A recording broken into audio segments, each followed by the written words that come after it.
Italian expressions. Itong mga expressions ay madalas gamitin sa informal na pakikipag-usap. Halimbawa, essere incasinato. Essere incasinata. Essere incasinato o essere incasinata. Ang pagiging sobrang abala o pagkakaroon ng maraming bagay na dapat gawin. Un sacco. Un sacco. Tinutukoy ay dami, kagaya ng dami ng bagay o dami ng bilang. Figo. Figa. O fico. Fica. Figo, figa, o fico, fika. Ang figo ay isang tao na kaakit-akit, maganda o gwapo.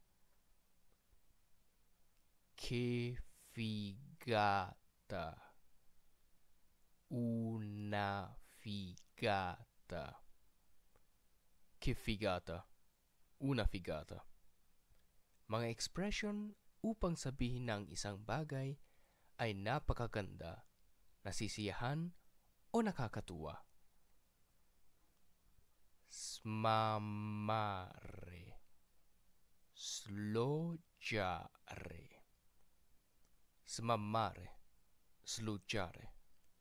Madalas na sinasabi ito sa isang tao na pinapaalis. Akin ang lugar na ito. Umalis ka. Questo posto è mio. Smamma. Questo posto è mio. Smamma. Kung hindi ka magbabayad ng renta, kailangan mong umalis sa bahay na ito. Se non pagate l'affitto, dovrete sloggiare da questa casa. Se non pagate l'affitto, dovrete sloggiare da questa casa.